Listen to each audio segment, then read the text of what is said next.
بسم اللہ الرحمن الرحیم الصلاۃ والسلام علیک یا رسول اللہ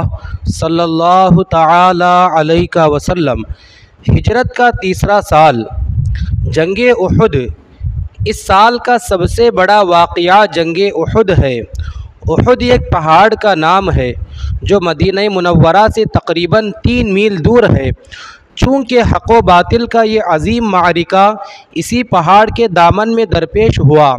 اس لیے یہ لڑائی غزوہ احد کے نام سے مشہور ہے، اور قرآن مجید کی مختلف آیتوں میں اس لڑائی کے واقعات کا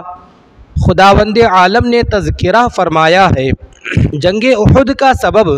یہ آپ سن چکے ہیں کہ جنگ بدر میں 70 کفار قتل اور 70 گرفتار ہوئے تھے، اور جو قتل ہوئے ان میں سے اکثر کفار قریش کے سردار بلکہ تاجدار تھے۔ اس بنا پر مکے کا ایک ایک گھر ماتم کدہ بنا ہوا تھا، اور قریش کا بچہ بچہ جوش انتقام میں آتش غیظ و غضب کا تنور بن کر مسلمانوں سے لڑنے کے لیے بے قرار تھا۔ عرب خصوصاً قریش کا یہ طرۂ امتیاز تھا کہ وہ اپنے ایک ایک مقتول کے خون کا بدلہ لینے کو اتنا بڑا فرض سمجھتے تھے جس کو ادا کیے بغیر گویا ان کی ہستی قائم نہیں رہ سکتی۔ چنانچہ جنگ بدر کے مقتولوں کے ماتم سے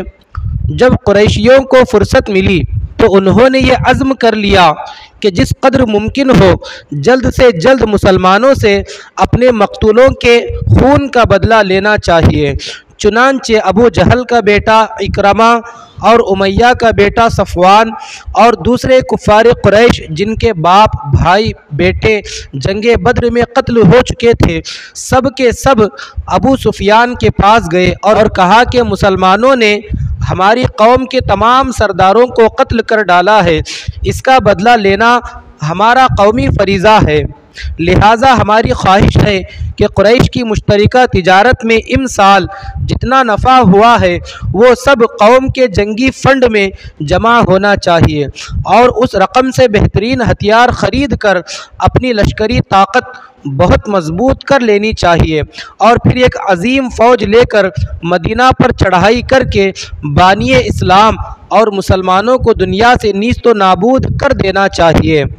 ابو سفیان نے خوشی خوشی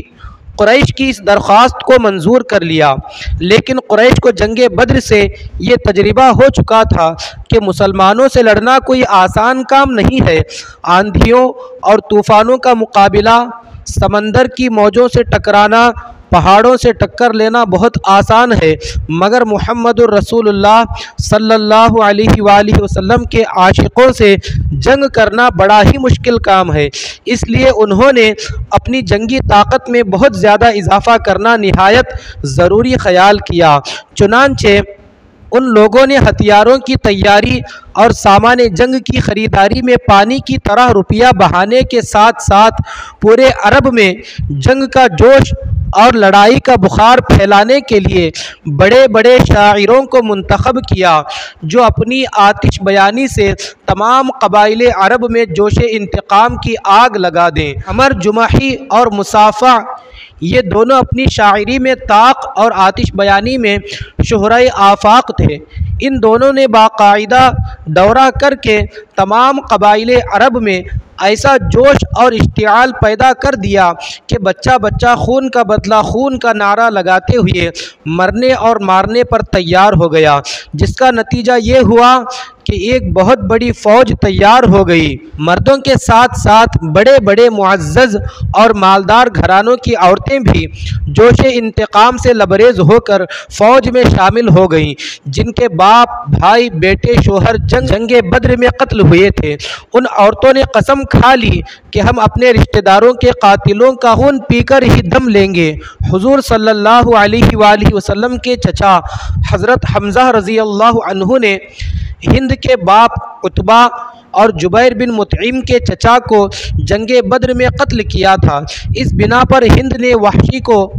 جو جبیر بن مطعم کا غلام تھا، حضرت حمزہ رضی اللہ عنہ کے قتل پر آمادہ کیا، اور یہ وعدہ کیا کہ اگر اس نے حضرت حمزہ رضی اللہ عنہ کو قتل کر دیا تو تو وہ اس کارگزاری کے صلے میں آزاد کر دیا جائے گا۔ مدینہ پر چڑھائی۔ الغرض بے پناہ جوش و خروش اور انتہائی تیاری کے ساتھ لشکر کفار مکے سے روانہ ہوا اور ابو سفیان اس لشکر جرار کا سپہ سالار بنا۔ حضور صلی اللہ علیہ وآلہ وسلم کے چچا حضرت عباس رضی اللہ عنہ جو خفیہ طور پر مسلمان ہو چکے تھے اور مکہ میں رہتے تھے، انہوں نے ایک خط لکھ کر حضور صلی اللہ علیہ وآلہ وسلم کو کفار قریش کی لشکر کشی سے مطلع کر دیا۔ جب آپ کو یہ خوفناک خبر ملی تو آپ نے 5 شوال 3 ہجری کو حضرت عدی بن فضالہ رضی اللہ عنہ کے دونوں لڑکوں حضرت انس اور حضرت مونس رضی اللہ عنہما کو جاسوس بنا کر کفار قریش کے لشکر کی خبر لانے کے لیے روانہ فرمایا۔ چنانچہ ان دونوں نے آ کر یہ پریشان کن خبر سنائی کہ ابو سفیان کا لشکر مدینہ کے بالکل قریب آ گیا ہے اور ان کے گھوڑے مدینہ کی چراگاہ عریض کی تمام گھاس چر گئے ہیں۔ مسلمانوں کی تیاری اور جوش۔ یہ خبر سن کر 14 شوال 3 ہجری جمعہ کی رات میں حضرت سعد بن معاذ و حضرت اسید بن حضیر و حضرت سعد بن عبادہ رضی اللہ عنہم ہتھیار لے کر چند انصاریوں کے ساتھ رات بھر کاشانہ نبوت کا پہرا دیتے رہے اور شہر مدینہ کے اہم ناکوں پر بھی انصار کا پہرا بٹھا دیا گیا۔ صبح کو حضور صلی اللہ علیہ وآلہ وسلم نے انصار و مہاجرین کو جمع فرما کر مشورہ طلب فرمایا کہ شہر کے اندر رہ کر دشمنوں کی فوج کا مقابلہ کیا جائے یا شہر سے باہر نکل کر میدان میں یہ جنگ لڑی جائے۔ مہاجرین نے عام طور پر اور انصار میں سے بڑے بوڑھوں نے یہ رائے دی کہ عورتوں اور بچوں کو قلعوں میں محفوظ کر دیا جائے اور شہر کے اندر رہ کر دشمنوں کا مقابلہ کیا جائے۔ منافقوں کا سردار عبداللہ بن ابی بھی اس مجلس میں موجود تھا۔ اس نے بھی یہی کہا کہ شہر میں پناہ گیر ہو کر کفار قریش کے حملوں کی مدافعت کی جائے، مگر چند کم سن نوجوان جو جنگ بدر میں شریک نہیں ہوئے تھے اور جوش جہاد میں آپے سے باہر ہو رہے تھے،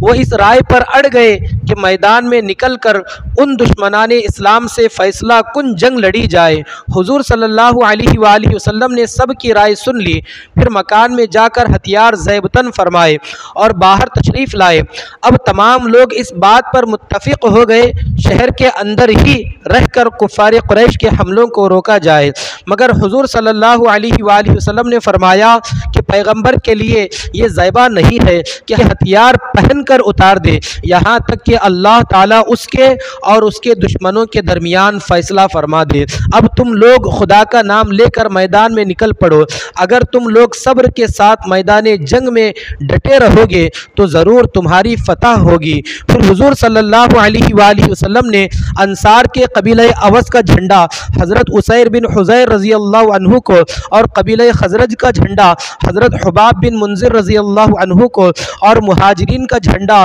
حضرت علی رضی اللہ عنہ کو دیا اور 1000 کی فوج لے کر مدینہ سے باہر نکلے۔